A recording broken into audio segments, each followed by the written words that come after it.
Welcome back to Transcriber from Reddit. Today's topic comes from originally the subreddit FundieSnarkUncensored. Now, I originally found this podcast on a post on that subreddit, and I will link that original post in the description notes below. But I wanted to do a reaction to this podcast. Just for disclosure purposes, I did watch the documentary Shiny Happy People on Amazon Prime in full. And I want to say that in general, I was impressed by the documentary. Not just in the abuses it uncovered and the amount of detail that it provided in covering those abuse cases, but also the amount of people, independent influencers who, through their own experiences and investigative journalism and otherwise, provided and were linked to in the show itself. I thought that was a very mature decision made by the producers. And I will be linking the ones that I know for sure were featured in the Amazon Prime in the show notes below. I also want to take this time to say that when I saw that there was an episode on guidelines for watching Shiny Happy People, I laughed. It makes me giggle how people will want to either promote a way of viewing something or promote how they made it through something. But I will be playing parts of the podcast here. This should fall under fair use because I will be taking time to pause the podcast in parts and respond to them. This is not just me ripping off the podcast. This is me having listened to the podcast now a total of 2 times. This playthrough will be the 3rd. And this is all for educational purposes. If you or someone you know has been abused, and what Susan Macias here, the author of this podcast, is about to say, if that is very sensitive to you, I understand completely. Please do not hesitate to pause on watching this.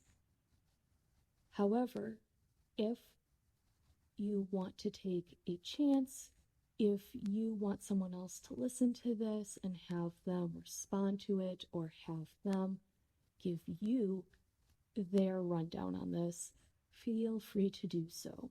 All of us are working through our own issues regarding ATI, the Duggars, and IBLP at the moment.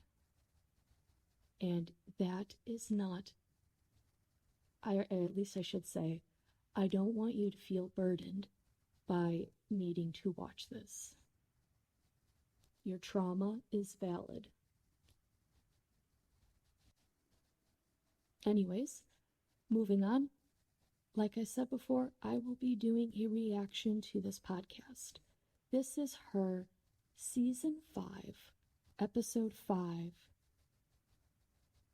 and it is called Guidelines, or Guidelines as it's shown here, for watching Shiny Happy People. We begin. Thanks for joining me for Season 5 of the We're Not Done Yet podcast. This is Susan Macias, and I'm so glad you're here as we talk about how we can serve the Lord, how we can serve our communities and each other. Because if we're not home yet, we're not done yet. Welcome to episode 505. For the next few episodes, I'm going to be talking about a phenomenon that is happening on I want to say TV. That's how old I am. It's not really TV anymore. I don't know what to call it. I do find this very cute in a boomer-esque sort of way. Whatever it is, the shows that are out there for us to stream. I believe in general it is called streaming nowadays. But it's okay, Susan. And the big one right now is Shiny Happy People on Amazon Prime. It's a very interesting story, and I felt a lot of angst about watching it, or just kind of hesitation, because I assumed that it would be very negative towards Christianity as a whole and use one thing that was bad to make everything else bad. And, you know, there's some of that. But I can understand her hesitation. I myself approached it with the same hesitation because it's so easy for a religion, any religion, to be criticized or to be attacked because of the actions of a very fundamentalist few. And I can understand her hesitation, but as we will continue, my concern is that she's not able to see the good parts that came out of the documentary for all of the things that she thought should have been done better in the documentary. But more on that later. Also some other things that I wanted to talk through, and I think it's important because I think a lot of people are going to be watching it, and I wanted to give you some perspectives, maybe some guidelines or thoughts, and I'm just going to tell you. Is it guidelines or thoughts? Because your title says guidelines, not thoughts. So there is part of you, Susan, that wants to inform how the rest of us are viewing or going to be viewing Shiny Happy People. About it from my perspective as a homeschooler, as someone that is very familiar with ATI, that they talk about a lot in there. Okay, here she says she's very familiar with ATI. But how familiar is she? And just give you my perspective. And having another perspective is not a problem. But as a homeschooler and as someone who has claimed to be part of ATI here, how much of an ATI person were you? Also, is your view on homeschooling so influenced by ATI that all you can get out of the documentary is that ATI was being attacked? Let me tell you a little bit about me, because I think it's important for you to know my thoughts towards the show are very much affected by who I am. That's fair. In the same way that the thoughts of those that made the show affect the story they tell. Also fair. But you cannot claim to know the thoughts of the showrunners or the people who are behind the designing, producing, and editing of the show. So where we sit is going to very much change how we view something or how we interpret it. So here's me, Susan Macias, homeschool mom for 27 years. So you know I'm not anti-homeschooling from the get-go. That's fair. Congratulations on homeschooling for 27 years. My mom couldn't even try to do it, and she had been talking about it for quite some time. If I had to be placed in the world's boxes these days, which I really don't think I fit totally in any one box, praise Jesus, but my box, for most people looking from the outside in, they'd say, oh, you're a conservative Christian. And I do think of myself as conservative, politically and I guess I was going to say what, religiously? I mean, that's not a word that I use very much, but okay, I can understand that. I don't know that politics have a whole lot to do, but I do understand you bringing up homeschooling in this scenario. So, out of the 27 years that you've done homeschooling, Susan, How many of those were with ATI? Only in the sense that I do take scripture very seriously. Here's a biggie that you need to know, because the show talks a lot about the group of homeschooling group that the Duggars are associated with, and that is ATI. And we used ATI curriculum. And how many years did you use ATI curriculum? So I know from where I speak, we used it for 8 of our 27 years of homeschooling. So that... Keep that in mind. She used ATI's homeschooling curriculum for 8 out of 27 years of homeschooling. Now, in a moment, she's going to act like that's a big deal. And honestly, 8 years of doing anything is generally a big deal. But this is 8 out of 27 years total of just 27 years of doing homeschooling, and 8 of those were using ATI. Was that back-to-back years? Was that the majority of the homeschooling material that you used? It's a significant amount. And so when 8 years out of 27 years. I believe we have 19 years that you have not used ATI, using your own math here. 19 years that you have not used ATI for homeschooling. Why only 8 years? Why not the rest of the 19? I'm talking about these things, that has something to do with it. I still have the character quality books that we got through IBLP. They have these character qualities, and it has little animals and how they did it. And it was kind of like Book of Virtues is what I'm getting out of this. The thing that I really liked with the Book of Virtues, though, at least with what they showed of the character books in the documentary, is the Book of Virtues had a lot better drawing, they had a lot better stories, and they had a wider collection of stories. The ATI version looked very simplistic.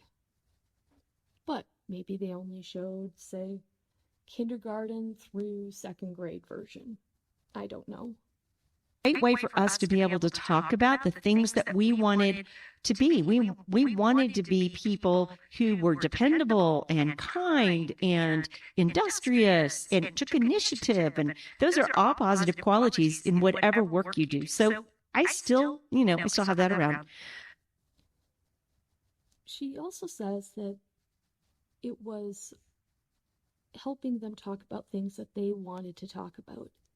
So again, I ask, how much of ATI actually influenced your homeschooling curriculum? Was it just picked because it coincided with what you wanted to teach your children at the time? Or was it because ATI really was a bedrock, a foundation for you? And if it was the latter, would you have been considered ATI by other members of ATI, by their own ATI/IBLP standards?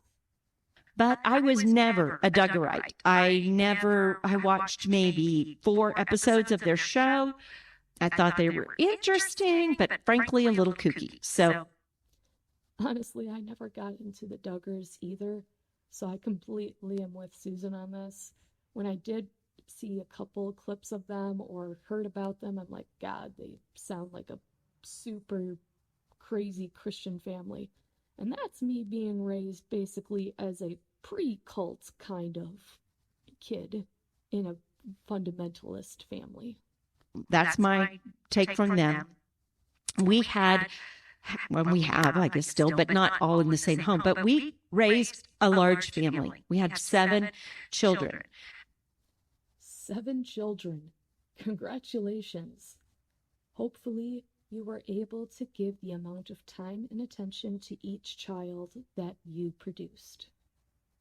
But we also felt that godly wisdom could be used in all our family decisions, including the size of our family. So our quiver felt very full, but we We're not of the quiverful movement of however many children that come along from the time, you can't have kids when you get married until, you go through menopause. That's not how we approach the size of our family. Yes, that's not how you approach the size of your family. But I would argue that you guys were the soft, quiverful family, which is pretty much no contraception methods that are not natural birth control methods, and that you will have however many children that God wants you to have.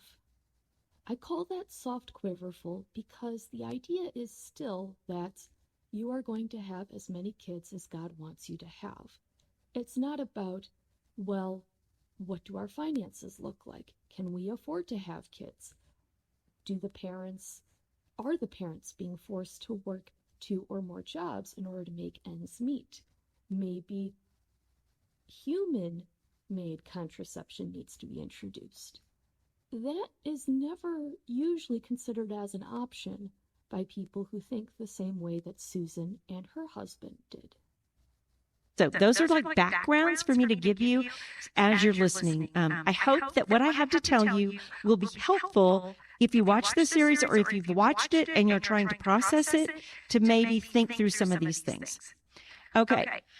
In which case, I would have suggested that you rename your episode as Thoughts for Receiving the Message from Shiny Happy People. Or maybe this is what you should be thinking about as you watch Shiny Happy People. When you say the word guidelines, that comes across as this is what you need to do, you need to think about, this is the worldview that you need to be viewing this series in.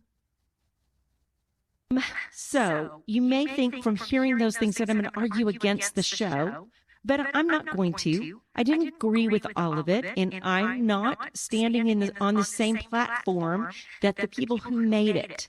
But I do think there were... You might not be standing on the same platform as the people who made it, but that does bring to mind a question, Susan. As you will admit later on, you knew of families and of abuses that were happening within ATI. So, knowing that, why didn't you speak up about those or try to present those in a positive light? And please keep in mind that I'm not encouraging her to spin everyone's abuse in a positive way as, yeah, you were abused, but now you're better for it, and now you're stronger, and all that jazz. I'm simply asking, why is she dunking on the creators here in a passive-aggressive way when she could have been doing the same thing, especially since she believes, and you will see it later on, she believes so heavily in ATI having good parts to their curriculum. There's a story there to be told. What I do know, and I'll talk about this more later, that much is left out of the story that they tell. And one of the things that... Fair enough, there can only be so much information fit into 4 episodes, or in this case, 1 season of a show on Shiny Happy People. Can reveal bias is not just the facts that you tell, it's the facts that you leave out. Because left out facts end up distorting the truth. They do indeed. However, the premise of the show was very much showing how left out facts not only ruined the Duggar girls' lives, the girls that were being sexually abused by their brother, as well as the outside girl who was sexually abused by their brother, in addition to and how all of that culminated actually to Josh having child porn so terrible it scarred the agents of the agents who grabbed his laptop. And It's as much about the left out facts of IBLP and those who were abused at it, because they were all being abused for the institution, for the greater glory of the institution. Their facts, their experiences, and the truth needed to come out. Sure, it might not have been positive or as much of a positive portrayal as you wanted it to be, but that's not the point of the season. And so that's part of what I saw in this process. But I knew families that were like the ones that were discussed in this documentary. I don't know what it is. So why didn't you say anything? Why haven't you talked about it up till now? Please keep in mind, I only did a cursory overview of her entire show, of her entire podcast, and I'm not entirely sure that I know everything that she's ever put out there or produced. However, I'm looking at it and I'm like, well, you're going to talk about the documentary, but you're not going to talk about people's lives that have been ruined by this, that have been just absolutely devastated by this. Why not? Not really a documentary, whatever it is. In this 4-episode show, I knew families that were like that. And I believe every one of those now grown adults who were kids, who were put through all kinds of stuff, and those horrific experiences they had at different headquarters, and the stress on the family of trying to live up to these standards that were put on them, not from Jesus, but from Bill Gothard. I knew people like that. Again, still valid, and all of the abuses that they went through, and you admit it came from ATI and Bill Gothard, and which by extension IBLP. So that is all valid. So again, why are you only talking about it now? So I think there is a story there to be told. But now let's talk about the show. First of all, it's Yes, let's focus on the show, not on the people that I know who have had their lives damaged by this. No, we're just going to talk about the show. The title is Shiny Happy People, Duggar Family Secrets. But I could never decide, watching through the entire 4 episodes, was it about the Duggars or was it about ATI? Because it seemed to me it was sort of about both of those things. First of all, if you don't know what kind of documentary it's supposed to be on, look at the tags on the Amazon profile, okay? Second, for being about the Duggars or ATI, they were pretty well enmeshed with each other. So to expose one, you have to expose the other one. And this is not exposing like, oh, you did something bad once. This is showing a history, a pattern of abuses going on, and how one pattern of abuses fed into the other pattern of abuses. And they were both promoting the other one. And they're both public figures. Revealing, not just about the Duggar family. When we were in ATI, the Duggars didn't really pop up on my radar. I didn't do a lot of ATI stuff outside of, we used the curriculum. We went to a few of those conventions that they show on the show. Again, only use the curriculum for 8 out of the 27 years of homeschooling. I don't really remember it. Maybe one of them I heard some of the Duggars. One of my daughters said she remembered it more.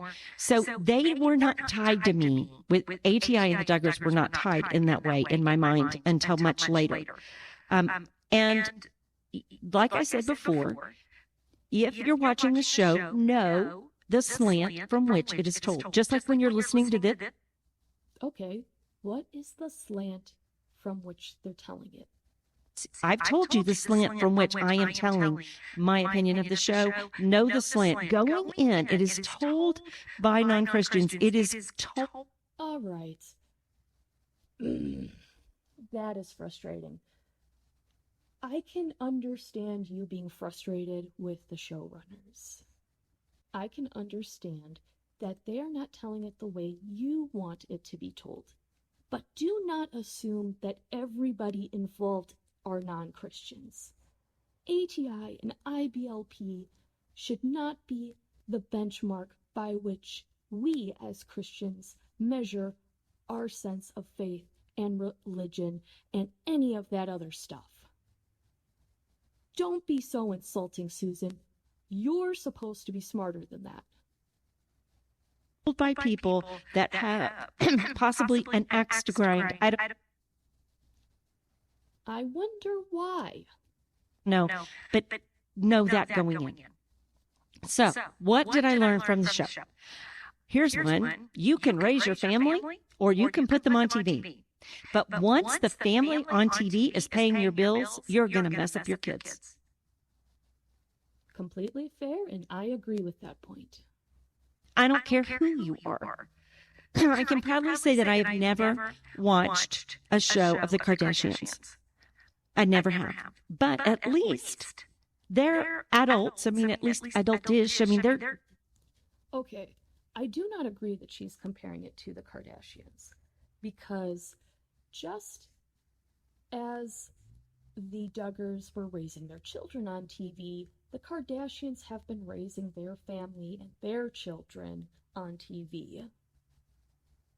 As of recording this, the Keeping Up with Kardashians has been recording for going on 20 seasons from 2007. That is an insane amount of seasons, and that means that probably at least half the kids were minors at the time of recording. I don't like minors on TV. I don't like the fact that minors have no rights, or basically no rights when it comes to recording or being recorded on TV. I don't like that children in general don't have protections against that. But I'm fairly confident that the Kardashians and their Kardashian empire are actually paying their children, unlike the Duggar family, in which case the dad gets all the money and doesn't give it to any of his kids. They're big people making these decisions and having their babies on TV. And here she slips up and says having their babies on TV. The babies don't have any choice in the matter, regardless if it's the Kardashians or the Duggars. Doing all the things that they do on TV. But they're older. Right now. No, still minors. Just one is secular and is more honest, or at least to their family is more honest and cares more about making sure the family has money, versus the Duggars, in which case they use the excuse of the man is in charge, so the dad takes all the money from all the kids' hard work. Oh, you have a bunch of kids with the Duggars that were back then making the show. One of the most shocking things to me is when Jill says like she never got money from all those years on the show, even when she was an adult. So if you have contracts to control... And, like she'll go on to point here, contracts to control your children? I'm sure the Kardashians have similar contracts to control their children or to hold their children accountable to a certain extent. But it's not as much about controlling their children as it is putting forth a name, a brand. I still find it reprehensible, but they're secular. They're not pretending to be a good Christian couple. Whereas Jim Bob, and the asshole that he is, views himself as the authority, so therefore he gets to have control over the money and over the kids to a ridiculous amount of years. I don't remember the number of years that was mentioned from their contract on the Amazon Prime series, but it was insane. And again, he's using his position as a man, as the patriarch of the family, as the reason to be in control over his children's money. And that is as much his children's money as it is his money. This is why patriarchal family structures don't work. Control your kids' lives and control their money of it, and they're helping you make money, but none of the money they're helping you make is going to them, and it's all going to you. You are messed up, and you're going to mess your kids up. Okay, so that's... And with that, I'm sure there's going to be some people who said, well, my dad was in charge of the family, and I turned out okay. I'm not saying that there aren't good people in patriarchal structures, but when you have a structural system that encourages the man to be in control and that he only has to do certain things and the woman has to take care of everything else and still be subservient to him, it creates these false kings that have no accountability, no sense of responsibility or care towards those underneath them. They think they can do whatever they want and get away with whatever they want. And that is what the documentary on Amazon Prime showed. And that is amazing. And I'm so thankful that they did it, because there's so many of us who suffered under that system or similar systems. Again, I was never an ATI or IBLP. My parents used some of their curriculums, or at least not really for homeschooling. It was more for me reading because I needed to read everything. But for those of us who have been harmed, even tangentially, by these teachings, it's so refreshing to have something like the documentary come out and point out all the ways it's been abused and how people took advantage of that abuse and how nobody stood up for those people who are being abused. Just a big, any of you thinking about having a reality show of your family, please don't. Number two. Yes, please don't. Don't screw up your kids. Unless you want to go no contact with them for forever. Or you just want robots and automatons. But in that case, ATI is making advances. Excuse me, not ATI. AI is making serious advances. I'm sure you could program your own robotic kids.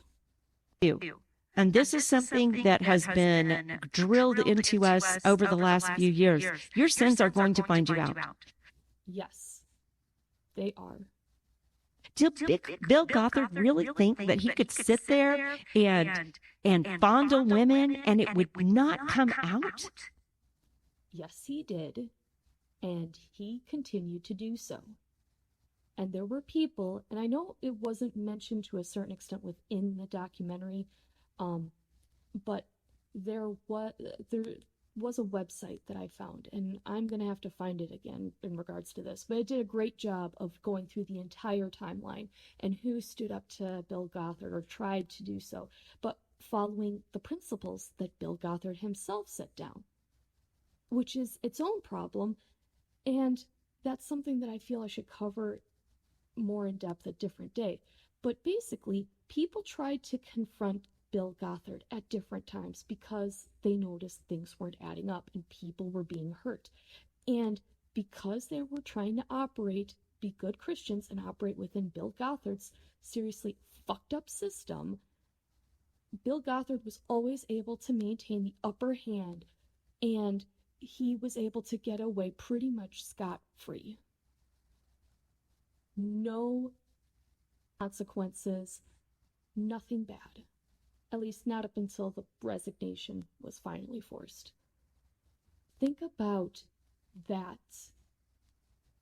That he could take all these young men that these parents, these very serious parents, were entrusting to him, and that he could harm them and that nobody would know?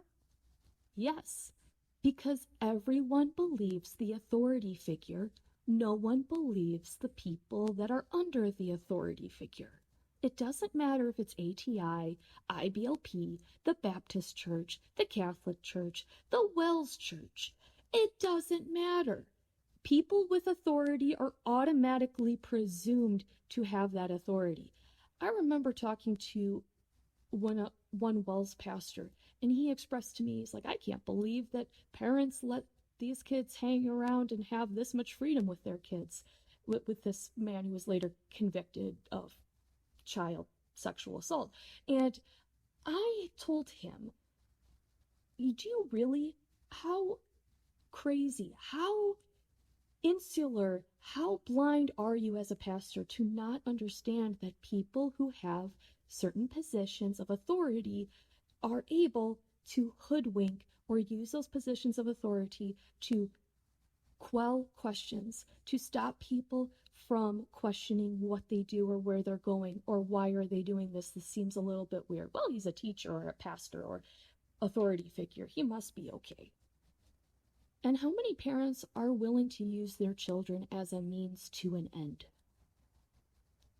If that makes you uncomfortable, maybe you should rethink on having kids or rethink your attitudes towards your own kids. It's like Ravi Zacharias. You know, when his stuff came out, I was just same issue. Heartbroken. You know the truth, and yet you're living a lie. How do you keep breathing every day and doing that? Your sins are going to find you out. And thank God they do, because we are not better than anybody else.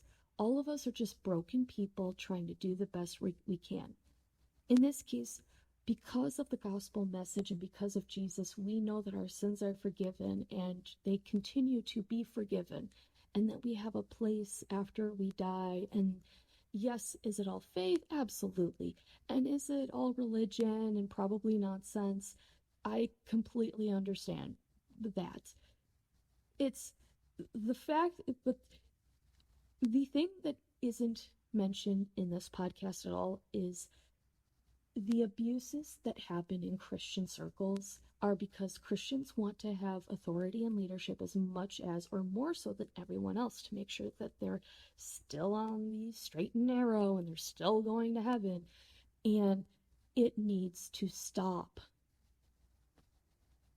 Another thing really struck me because I just got finished in the last few weeks listening to the Rise and Fall of Marcel. And also, great podcast. Recommend it.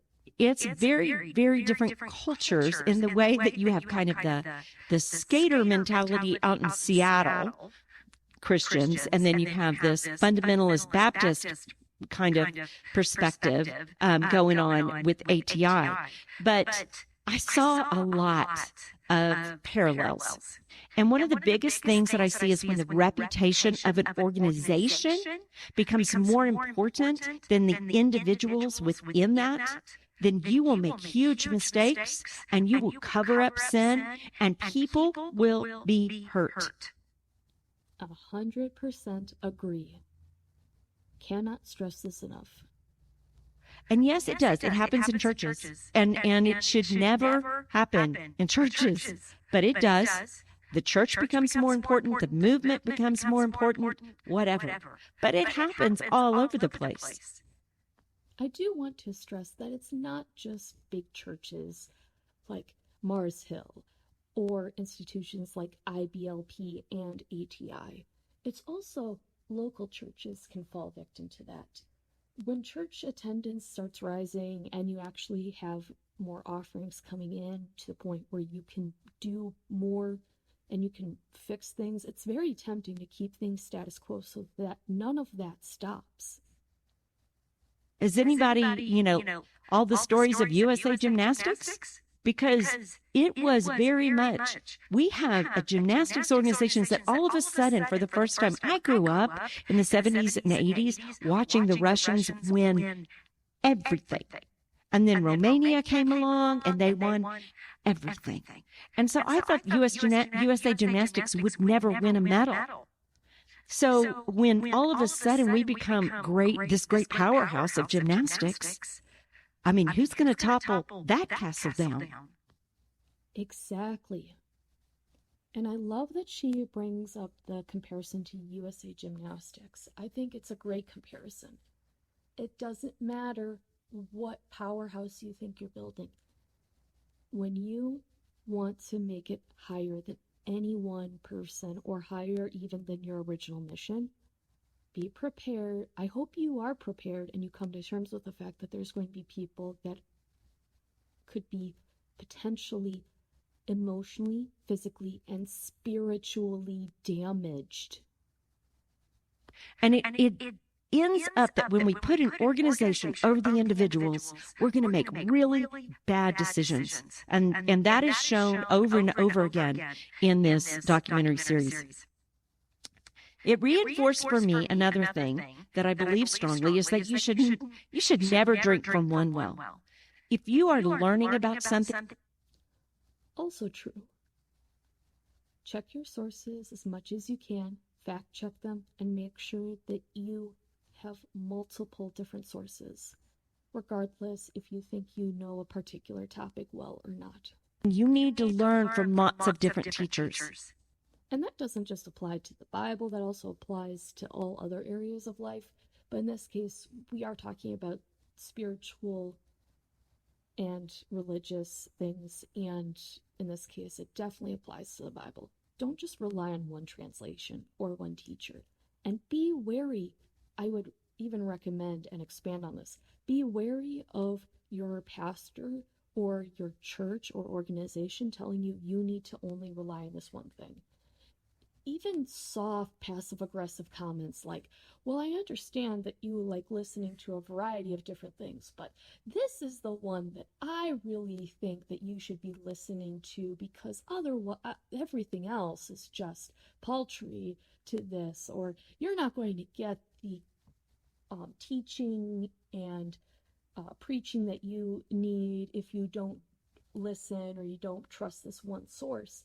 That quickly becomes very, very pre-culty, and that is concerning, and it should concern you.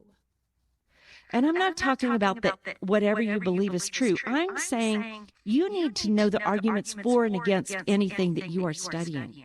You need to be in the Word of God. You need to not just have one person telling you what the Bible means. You need to be in it yourself. You have got to be getting your information and your sources from lots of places so that you are not brainwashed. And then the last thing is just so convicted and so sad as I'm watching it. Church, we need to take sin seriously. I will amend that statement because I think she means to say it and then just forgot to in this episode. Church, regardless of what denomination or what path you follow or how big or how small you are, take the sin of your own members and pastors and leadership and elders seriously. Take it seriously, or take the amount of carnage that will happen when you don't take it seriously and own up to it. Because it says in Hebrews that when the shaking comes, it begins with us. And I haven't looked at Hebrews to find this passage, but okay. We'll follow this train of thought for a little bit. Our sins, God is not interested in hiding sins. He doesn't get embarrassed. We do, and so we hide them. He doesn't get embarrassed. We should not be hiding anything because it's going to come out. And if it has to be hidden, if we can't tell, if something's happened in our family and our family's saying, we don't tell anybody about that, that is the biggest red siren going off. Find a friend. If you have your family members, your friends, people in church saying, well, we don't talk about that, that is your cue to talk about it as loudly and as repeatedly as possible. Because the automatic reaction to, well, we don't talk about that, think about Encanto and the amount of abuse that poor Bruno went through.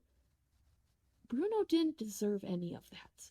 And neither do the victims and the people that were just spiritually abused and manipulated.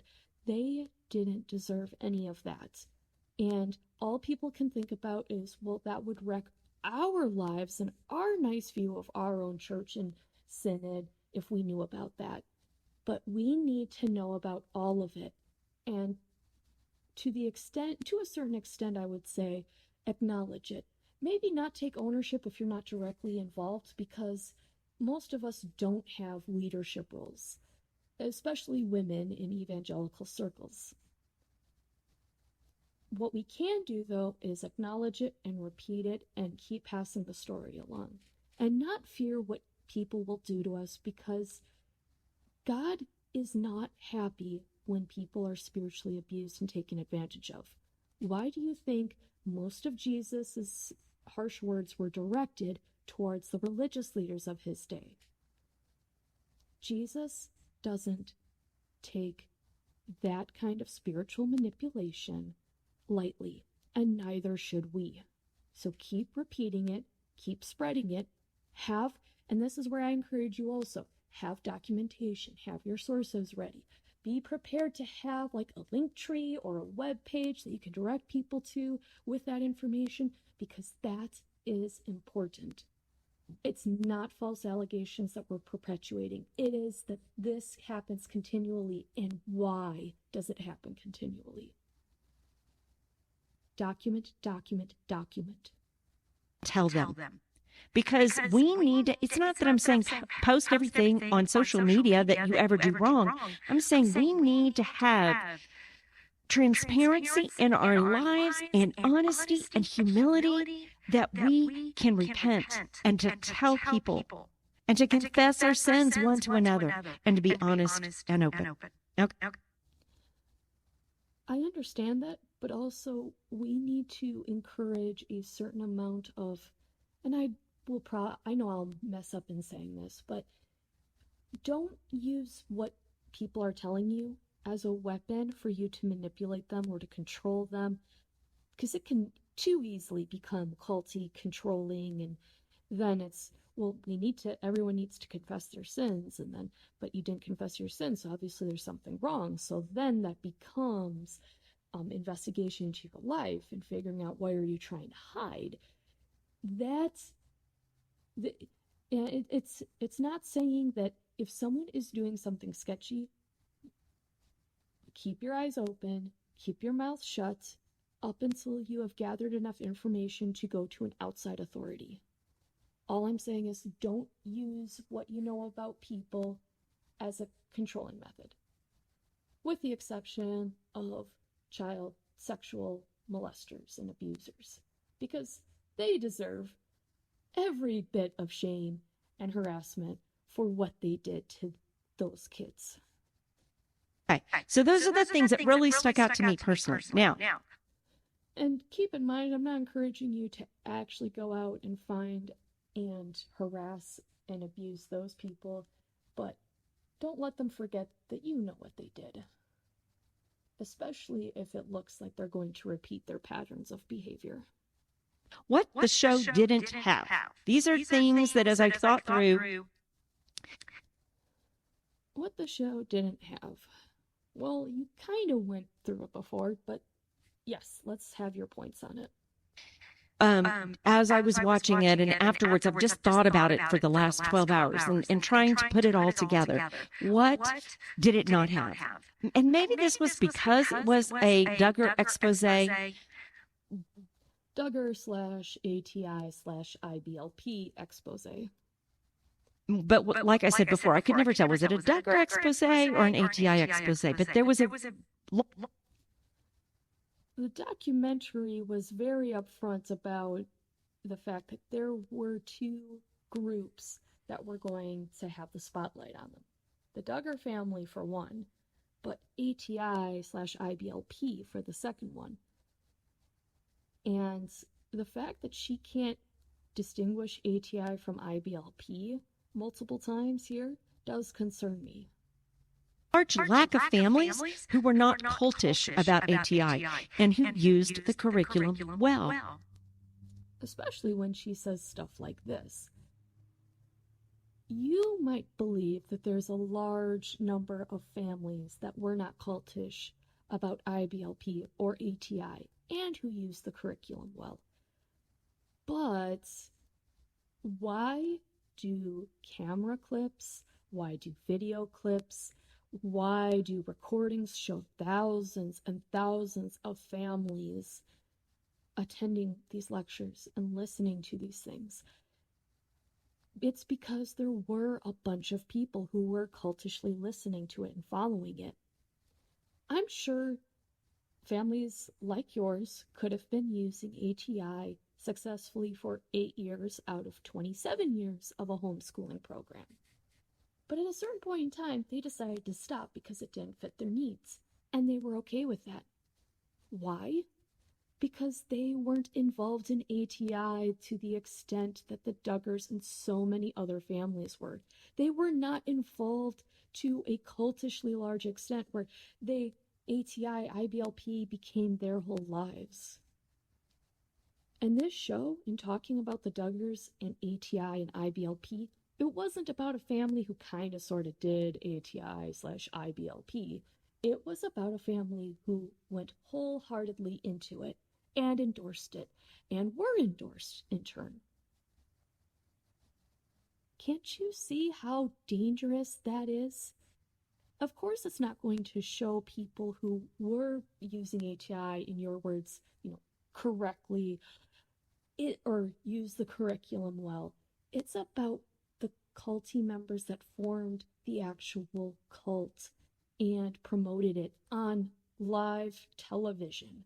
I'm sorry, not live television. TLC, 19 Kids and Counting,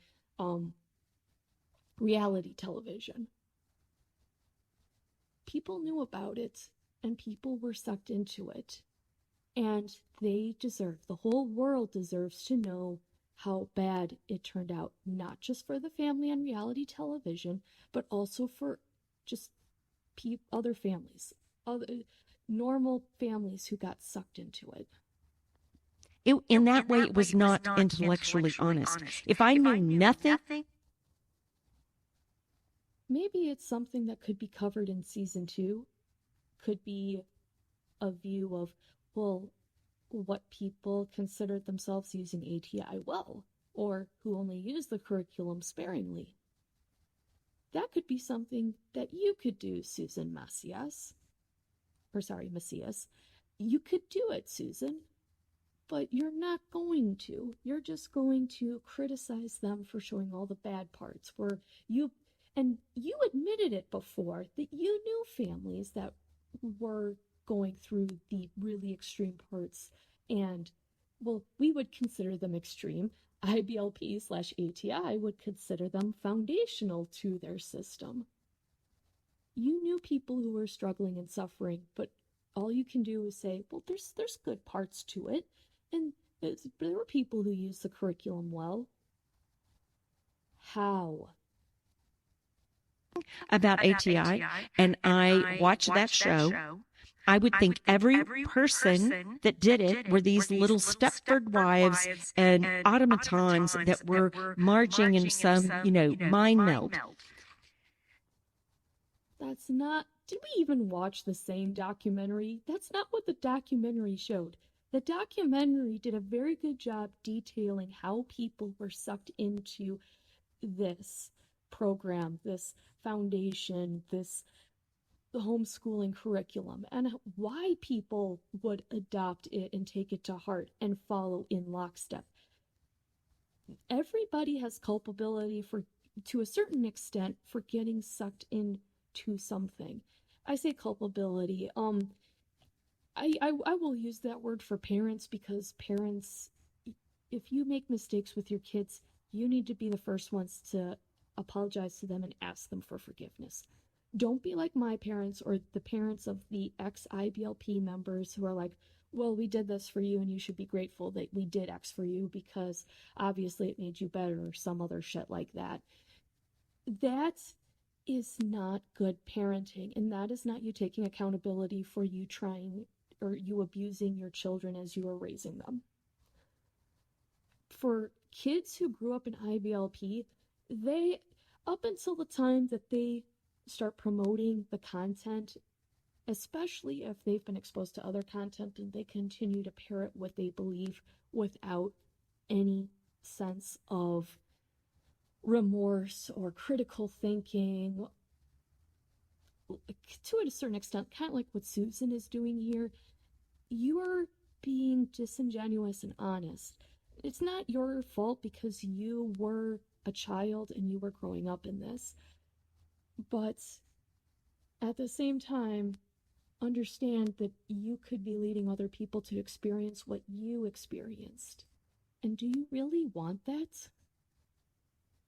Again, she's focused on there were no positive interactions being shown with ATI, IBLP. There was nothing positive about the families who were not cultish about ATI. Wasn't ATI and IBLP focused on keeping their standards the way that they were and keeping the rules in and being legalistic and having control over the families that were using their curriculum and encouraging them to use it religiously and bringing their children in so that the children could have more children, so then you just have a biologically reproducing membership? I'm pretty sure that's what it was. I think you just can't accept it, Susan. And that wasn't what it was. I mean, it was for some people. I'm not saying. And here she backtracks and acknowledges it was for some people. It was for enough people, Susan. Enough that there were millions and millions and millions of dollars made off of their backs. It wasn't. And I'm not defending ATI. I'm not defending Bill Gothard. I'm not defending anybody that did that. I'm just saying, I also know great families with loving adult children who did not resent or hate what happened to them in their childhood, who used ATI. How serious is this? And again, Susan, if you're that upset about the documentary showing this, you do your own podcast episode series on people who grew up in ATI and IBLP, more dedicated than your 8 out of 27 years of homeschooling, and show that. Really show that.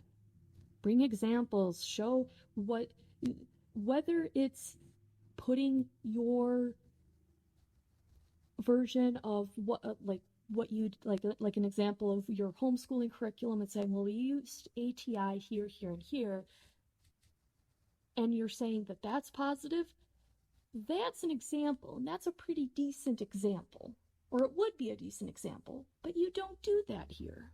Oh, that was not balanced in how it was done. And there was a huge lack of nuance. It couldn't be balanced because there were too much abuses that were being covered up for the past several decades. Think about it. It was decades of abuses and scandals and cover-ups.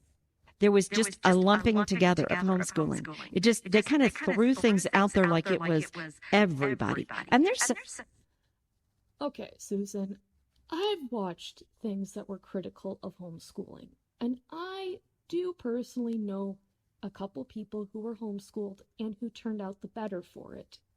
One who does have some social interaction issues, and one who turned out very well adjusted.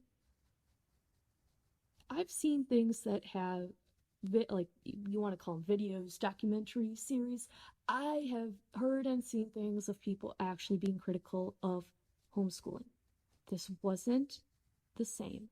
This was them being critical of ATI and IBLP for very good reasons.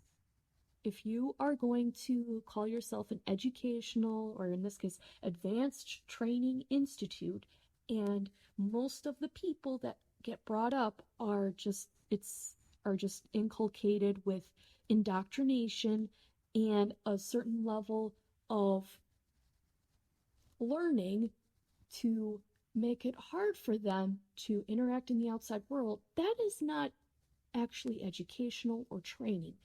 That is preparing your own biologically breeding cult members that will, because they'll have kids, because that's what you tell them to do, they will bring kids into this, and that's how you get your biologically reoccurring membership.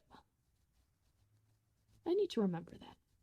a variety of homeschooling. There is Christian homeschoolers and non-Christian homeschoolers. There's all kinds of reasons that people choose to homeschool.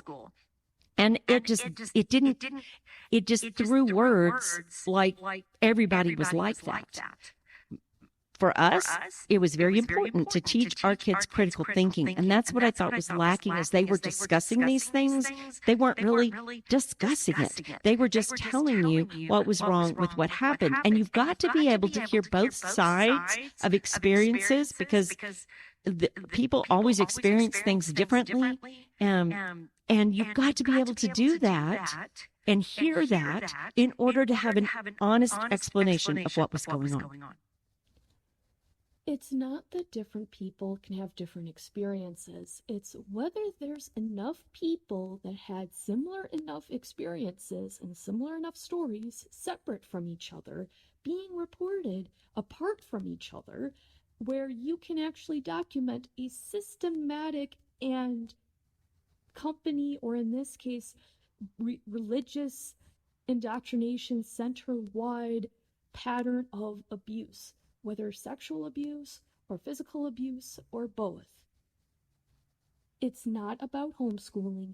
It's about an institution showing and having enough carnage where there's tens, I believe, hundreds of people that have come out against it. It's either on social media or at least several social media influencers that have come out about it, but have featured other people sharing their stories. There's enough people out there who've experienced similar things, and their stories need to be heard. Why? Because it's important to understand if it's systematic or if it's one-off. If it's one-off, there's one or two people that usually need to be held accountable. If it's system-wide, burn the whole system down. Okay, so what did the show do right? I loved how Jill Duggar.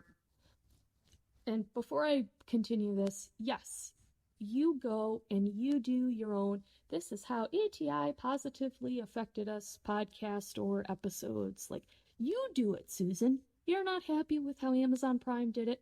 Understandable. You do your "This is why ATI was positive," and you find people to feature. Was very honest in what she said. And I think it was very hard for her. I admire her willingness to do that. I imagine that they asked other Duggars to talk and they didn't want to. And I certainly understand that as well.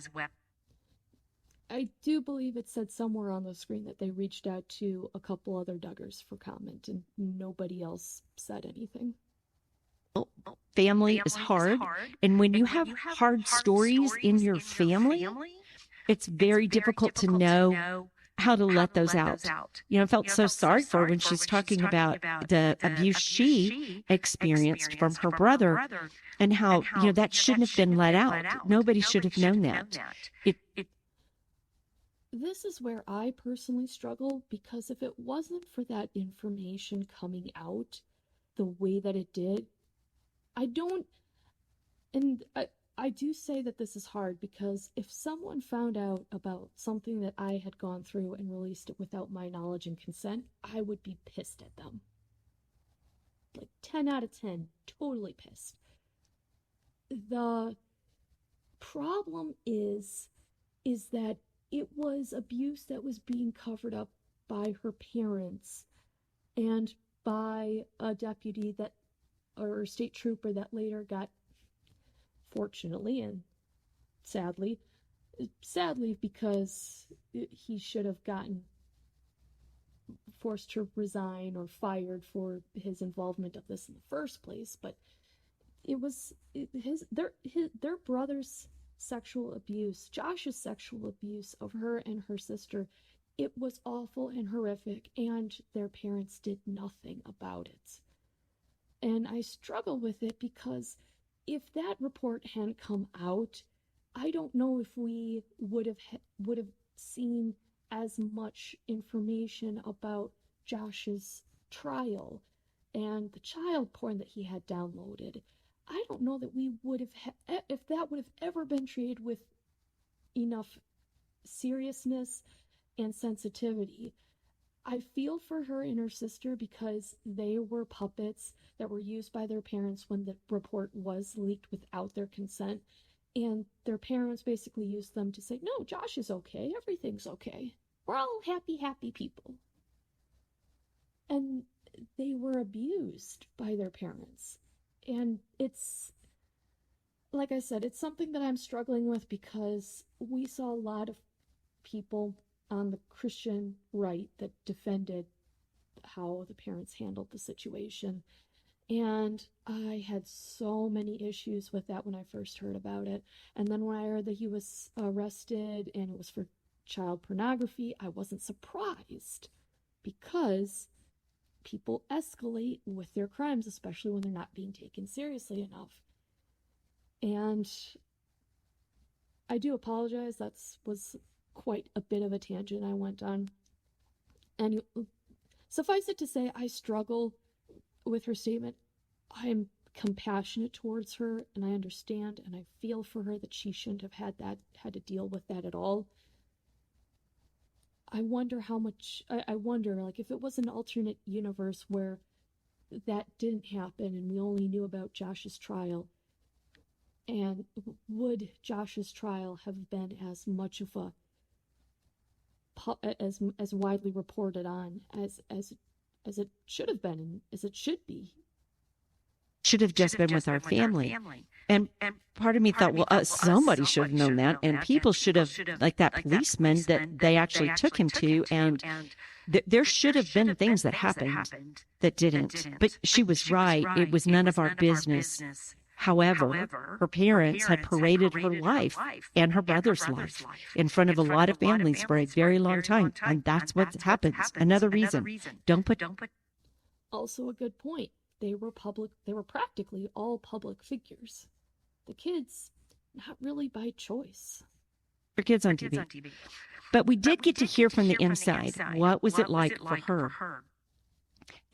The other thing I thought it did right is it gave young people who are hurt by ATI a place to discuss that, because they've just been able to talk to each other on some of that, like Recovering Grace and different places. There's lots of forums. If you want to read or hear about the horrible things that have happened to some people, it's out there. But this gave them a place to discuss, and I really pray that opens up those hurt places for healing and life to be able to flow back into those wounds. That in a way, this is a place where healing could begin. And for me, but that's all well and good. What about praying that justice be done to their abusers? That people band together against hurtful organizations like these and strive to do whatever it is in their power to either force change to happen or shut them down.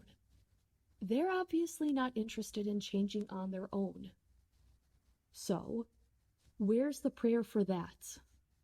One of the things I thought it did right, it revealed the reality of reality. Before I continue this point of hers, or go on to her next point here, excuse me, I don't like how she just loosely acknowledges others' pain that was other ex-IBLP members that were talked about here. I dislike that because it's all. I like that Jill addressed in this way. And everybody else, I'm glad you have a place to go for healing, and I hope you get healed, and everything gets fine and dandy for you from there. Excuse me, that's not all that we should be praying for or trying our best to make actual change here in the real world. That it ain't real. It's not real. You got cameras everywhere, and you are talking about different ways and things and doing. I don't care if they say, "Oh, we forget the cameras are there." No way. So don't watch reality TV. Is my takeaway. Didn't really watch a lot of it anyway. Even more so, not watching that, and know that what you're watching isn't real. Good point to make. I appreciate that. So that's what I thought the show did right. What did the show do wrong? Oh dear, here we go again. I really thought as I was watching it, they made the conclusion before they ever started gathering up clips, and the show was designed to prove their. Oh my God. I will hit play again, but geez, Susan. Already made conclusion. So it was not investigative. Ooh, that's a hard word. Investigative. Yes, it is a hard word, Susan. You know, it's also a hard word? Justice.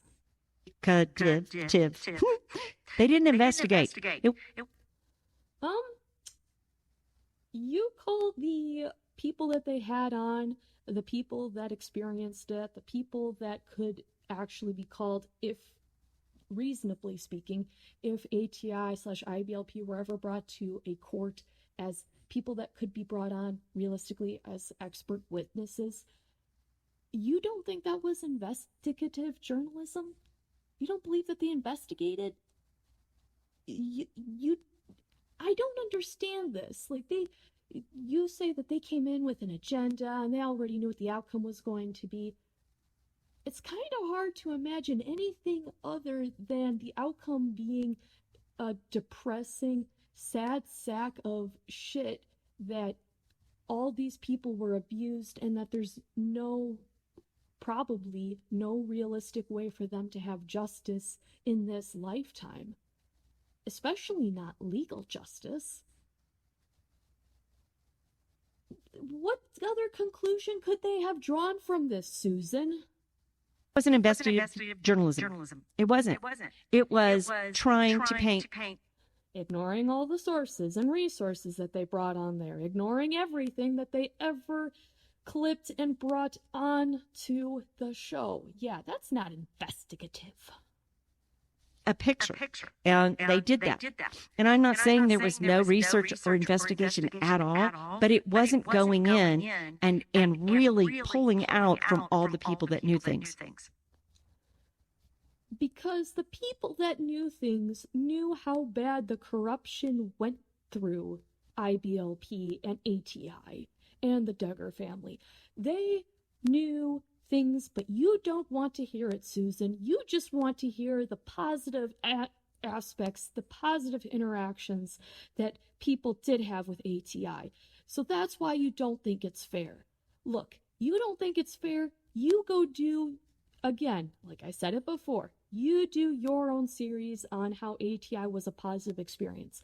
How can ATI be a positive experience when the family that's on reality TV had a son that sexually abused their daughters and a young girl that was outside their family, and then went on to have a whole bunch of child porn onto his laptop, and he was on a Ashley Madison website looking to cheat on his wife? How dare you not acknowledge the extent of the corruption that was going on? How can anything be positive? Or when you look at the amount, let me rephrase that. You want there to be a positive alternative or outside or alternative to what was being shown, or for there to be, well, this is what the positives of IBLP were and this is what the negatives were. That's not what it was about. It was about exposing how bad and how dark the abuses were that were going on, and how the reality TV family and IBLP/ATI fed into it on both ends. That is what it's about. It's not about giving your happy view of this is what went well with ATI. It's, well, these are all the people that were hurt by it, and this is all the documented abuses that went on by it, and this is their star family that they used to browbeat all other families into being exactly like this family. Of course there's not going to be a happy ending, because both monstrosities fed into each other until their web of lies could no longer be ignored or kept under wraps. You do your own happy, positive spin on ATI. That's not what this series was about. I saw this especially in episode 4. I thought they made a really big stumble. They made a huge leap from this relatively small percentage of homeschoolers or of people that were, live like the Duggars. They're really people that live like the Duggars, Susan. People who were part of ATI and IBLP. That's what they're against. If they and the documentary that was done on Amazon was very much against it because they're promoting the Duggars as their golden children, the standard. These are the people you need to be like. Of course, there are going to be people like that. And I think your view, because you only used ATI 8 out of the 27 years of homeschooling that you did, you believe that there were more people like you who were reasonable about it. But people got sucked up into it. Show me the numbers, Susan. I mean, there are people out there and their real lives and real people get hurt. But what I'm telling you, the percentage is not that high. What is the percentage, Susan? And they made this huge leap to like everything. And so Alex Harris is on there. I don't know where he is. All right, I'm going to back it up 15 seconds because I do want to pause before Alex Harris. Oh, I do want to pause to make a point before she goes on to disparage Alex Harris. I mean, there are people out there and their real lives and real people get hurt. But what I'm telling you, the percentage is not that high. And they made this huge leap to like everything. What huge leap and what categories did this huge leap cover, Susan? And so Alex Harris is on there. I don't know where he is in his life. So now, see, it starts out good. I would only conclude from watching him talk that he no longer believes what he used to say he believed. Still generous. Okay, that's not bad. I know him from... Now, keep in mind, this is the same person who believes that the showrunners were all non-Christians. His family, we heard his dad speak about homeschooling back in the day, loved his book, Do Hard Things, that he wrote with his brother, knew that Josh had walked away from the faith. Okay, no, Josh did not walk away from the faith. He walked away from evangelicalism. Don't tell Josh's faith journey for him. He walked away from evangelicalism and especially from purity culture. Don't be disingenuous, Susan. You're smarter than this. Supposed to be. I don't know if Alex has or not, but he very much did. At least, okay. At least she does say that she doesn't know if Alex is or not. But then, on everything that basically has made him who he is now. And now she's mad that he dumped on everything that made him who he is. Susan, all of us who are adults can look back to points in our childhood and say, that damaged me, and I was able to get stronger out of it, or that damaged me and I'm still not over it. Or that damaged me and I don't know how to address it. Among others that are just not coming to my mind right now. But all are valid. When you're growing up, you're a kid in a big, scary world, and your parents, you like to believe that your parents are doing the best they can. And then when you grow up and then you find out that you were treated not nicely or not in the same way as other kids were treated, and there's just a huge disparity between how you grew up and how others grew up, that is, and rightly so, that can really mess up a child. Not in the way that you're treating it, where he's just dumping on everything that made him who he is. He's looking back, trying to be as objective and critical as possible, as you are encouraging your listeners to be critical thinkers. He's going back and he's like, this is why he's going back and he's saying in the documentary, this is why I no longer endorse this, or this is why I walked away and why I'm now speaking out. Anyone is entitled to do that, especially the amount of abuses that were happening just because of purity culture. And this is kind of separate, I believe, from the documentary, because the documentary was more focused on how IBLP and ATI and the Duggars all enforced abuses of what they were teaching and their legalism. But for the Harris family, I know for sure Josh Harris wrote I Kissed Dating Goodbye, and then the follow-up book to that. And at the time that I read it, as a very vulnerable teenager, I didn't have the skills to understand why it was bad. Parts of it made my skin crawl, but I didn't have words to put to it. It was just virginity before marriage, good. Sexual activity outside marriage, bad, and there's no coming back from it. It's not a bad thing to not only disavow what you did and what you promoted to other people, but also go on to a documentary about the abuses of that and say, hey, look, this is why I'm walking away and why I'm speaking out. Why is that bad, Susan? Or do you just not like it because he's being critical of something that worked well for you? Again, 8 years out of 27. He is he's clerk for high judge. I don't remember what the level of the judge was. So this debate that he went to, Patrick Henry College that he went to, all these Generation Joshua that he went to, that gave him skills to think and how to understand government. And so maybe he's changed his mind on government. Well, that's quite a leap. No. He just changed his ideas about the organization that tried to indoctrinate him. But now it's like, oh, they're all out there brainwashing. Well, if people are out there believing things and teaching others, that's happening all over the United States and in all different subjects and from all different political slants and in all different agendas. So brainwashing is okay regardless of who's doing it. I know she'll say that that's not what she's saying and I'm taking it out of context. However, that is pretty much what she's saying.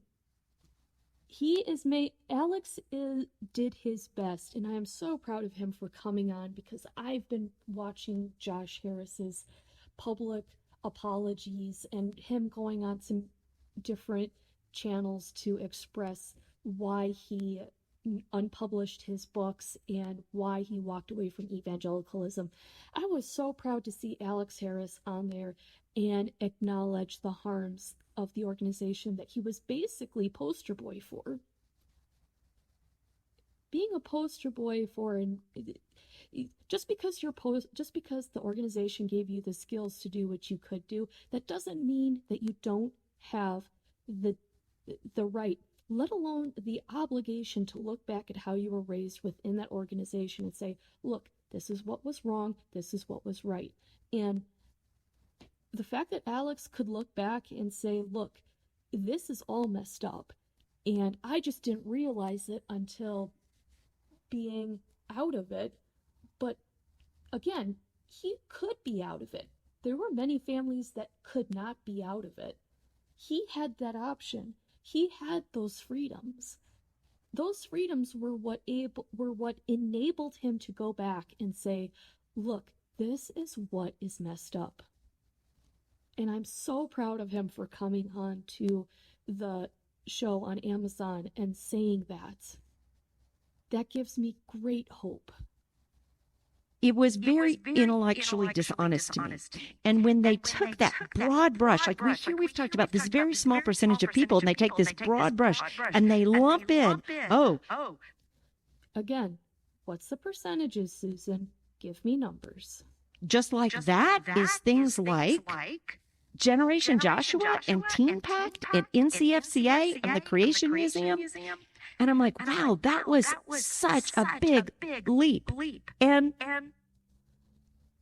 that's not a leap. That's showing the connection, the reach that IBLP, ATI, even the Duggars had, they could go out and either start or help sponsor with their funds these kinds of organizations, and then just be there in the backdrop and funnel kids to those different organizations or groups.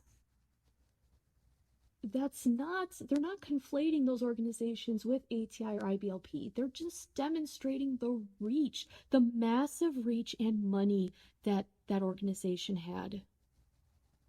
But that's not okay, apparently. Didn't connect the two. I'm sorry, they didn't connect. So for me, episode 4 was a big stumble.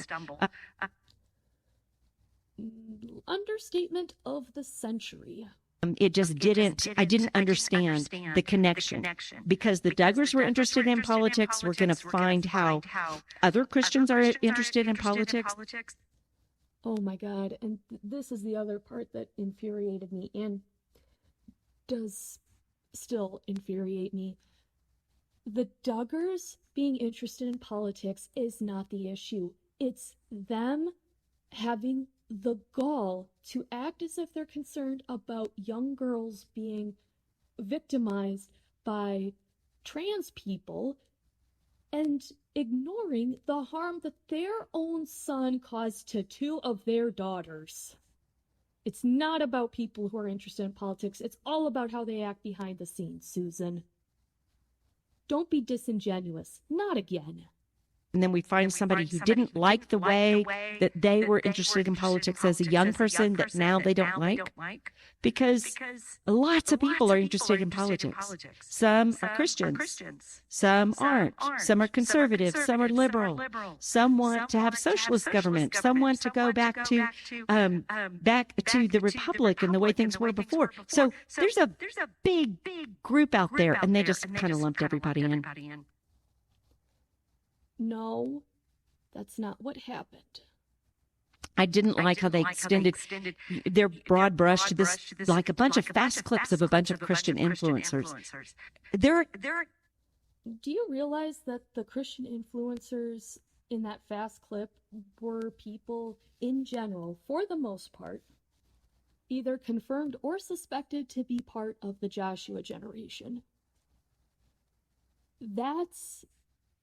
But I guess they didn't do enough investigative journalism. Influencers from all different walks of life. They're not from all different walks of life. These are influencers that either are expressly, by their own admission, or suspected to be part of IBLP and the Joshua generation. That is different, much different, from people who are from all different walks of life. And thoughts. One of their main people they had on there, and I don't have the name of her in front of me, and she talked about she loves to get on, she puts on her makeup and she talks. Fundie Fridays, yay! I do apologize. I don't remember her actual name. I just know the channel is called Fundie Fridays, which I will also link in the description below. I didn't know about her until the documentary, and I've been binge watching her content, and she makes a ton of great points. So, shout out to her, and I hope that she gets more coverage because she covers a lot of really important topics. Fundamentalist Christians and what they do wrong. She's an influencer. She's out there putting her information out on YouTube. Why? Because she believes it. She's putting her information out, but it's not religiously motivated. Or I guess I could see the argument of it's religiously motivated because she's talking against fundamental Christianity. That's a mouthful. She's talking against fundamentalist Christianity, and therefore it's religious. But what she's doing is really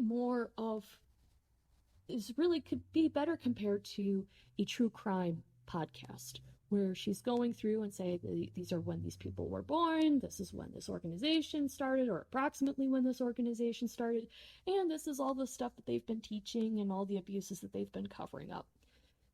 yes, she's an influencer, but she's not doing it and saying, and ending her episode with, and this is why you should be an atheist, and why everyone should be an atheist, and why the world would be so much better if you were an atheist. That is not what she's saying. But the Christian influencers that were being flashed across the screen, they all are doing some version of, you need to be a Christian because this is how God has blessed me as I am a Christian, and God will bless you as if you become a Christian. It's very much religiously motivated on their end. But for Fundie Friday, it's not the same motivation. She just is holding everyone to a standard of honesty and accountability. And she has the right to do that. Why wouldn't anybody else? It's not about the right of anybody else to do that. It is about whether or not they're being consistent with their values that they claim to hold, and whether or not they're acknowledging the abuses of power happening by an organization that they may or may not obliquely be tied to, or, obviously be tied to. And then the other big thing I thought they did wrong was never talking to kids who enjoyed the programs. That's not what the series was about, Susan. You do that, since this is so near and dear to your heart. And I do encourage her to do this. I'm not being sarcastic. If Susan really believes that there are genuine positive things that came out of the ATI homeschooling curriculum and IBLP, and there were people who had positive experiences, I want her to share them. But she needs to do the work to do that. That they are putting up there, because I knew young men that went through Alert that they have up there, and they say, oh, they're creating a militia, like where ATI was trying to take over the world. How else are people supposed to take that? At least when it's a military boot camp, it's like, oh, well, it's a military boot camp. They're either these people will go on and actually join the military, or they got the training they needed and they're ready to go back to basically civilian life. But if it's by a religious organization, if it was a Muslim boot camp, there's no way that you or anyone else in conservative Christian circles really would not say that, oh, it looks like they're training these people for a takeover, or that they're training these people to be their own private military. If it was Muslim or Hindu, you would say that. But because it's with an organization that you are tied to, you say that there's no way that these people, that they're taking these clips out of context, basically. And I would just say, that wasn't the experience I heard from people that I knew that went through it. None of my kids did it, but some of their friends did. Then bring those people on and begin asking them hard questions. And it was more like, hey, it's a boot camp. It's pushing you. It's finding out how you could do something hard and pushing past the limits you thought you had. And same way, like my son experienced that when he went through the fire academy when he was 19 years old. And he got physically pushed way stronger than we could have ever done, or he had experienced up to then. But it enabled him to learn things about himself. So I thought that was intellectually dishonest as well. I'm pretty sure no one at your son's fire academy training class got sexually molested or had other lived experiences of physical and sexual abuse that were mentioned on the show. So what is my take on the show? I think that it's important for us as believers to know what is going on around us. And so I would say, if you are up to it, watch the show. Put on your critical thinking hat. Make sure, and this comes way after she expressed all of her negative opinions about the show. Check your heart as you're watching it. Does anything kind of ding you that, maybe I'm relying on this one person too much to get knowledge from? Maybe I am only listening to that one person's podcast, and that's how I'm seeing all of Christianity. Because if you're doing that, that is going to cause problems. We need to not take in from only one well. Also, we need to not idolize people. There should never, ever be anything like a Christian celebrity. And listening to Rise and Fall of Mars Hill gave me that idea as well. There should never be anything that looks like a Christian celebrity, because the only person we need to be making much of is Jesus. And when we become a celebrity, people listen to us like we know more than they do. And that is a very dangerous place to be. So here I am giving you my thoughts. In general, I don't disagree. But again, I think it would have looked better if she would have put this part at the beginning of the podcast and then went on her good points and bad points after. But that is just me. Should not take my thoughts and run with them. You should test them and make sure they're true. I have a couple, which is why I am doing this reaction video. Of other things that I want to talk about. One is the next episode will be about our ATI experience. Since, I'm not a big Duggar fan, but we did experience ATI. I want to give that experience and why I think our family did not fall into the trap that other families obviously did. Spoiler alert, I did listen to that podcast and I will be doing a reaction video to that. I do want to say kudos to Susan Macias here for encouraging people to critically think and react to her content. We did not have the experience that they talk about on that show, and I'm so grateful for it.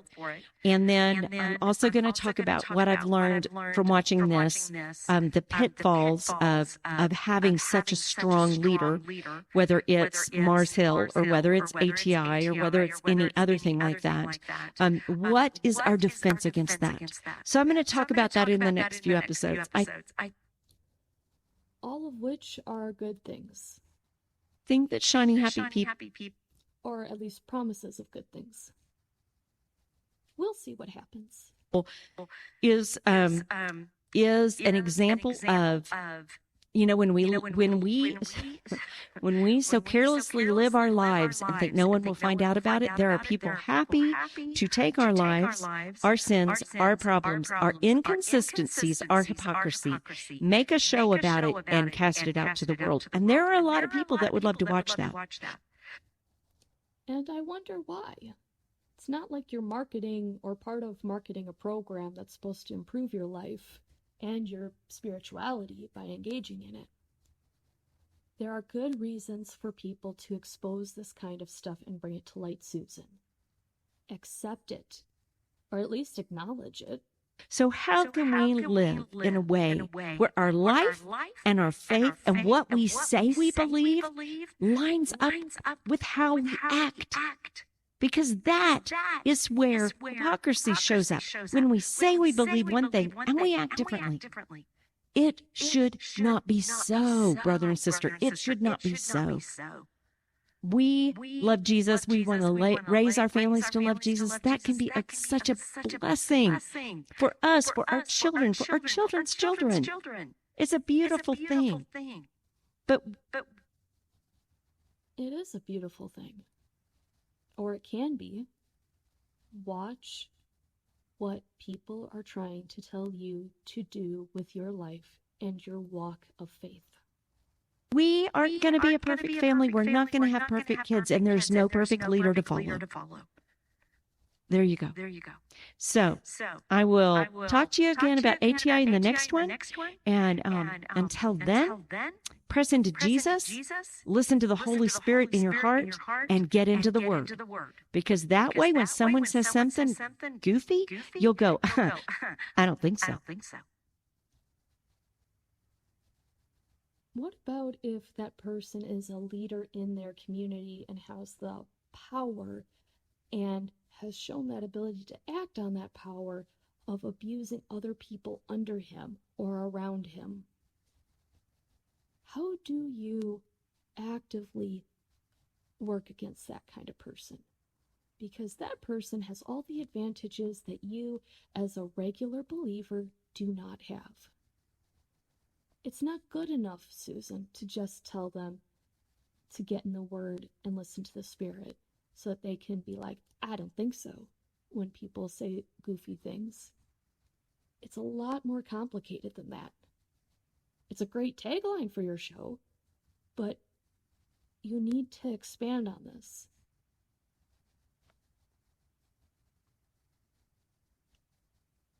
All right, that concludes her season 5, episode 5, episode titled Guidelines for Watching Shiny Happy People. I hope you enjoyed this reaction video.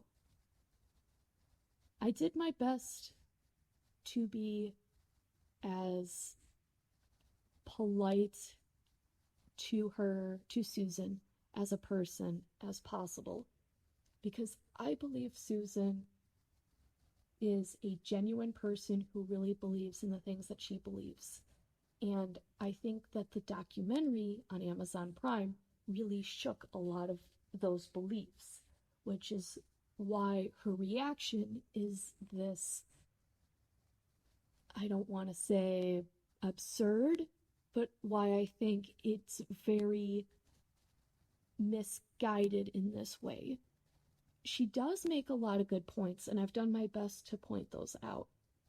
But she still believes that there's good in ATI and that there will always, or that someone should have pointed out the good in ATI, when that wasn't the point of the documentary.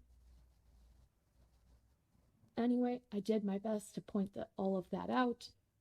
A lot of the links will be in the show notes below for this podcast, for Fundie Fridays, for the documentary Shiny Happy People, among other ones that I said in this recording. And I hope that you enjoyed this. Please let me know what you think of it in the comments down below, and I will see you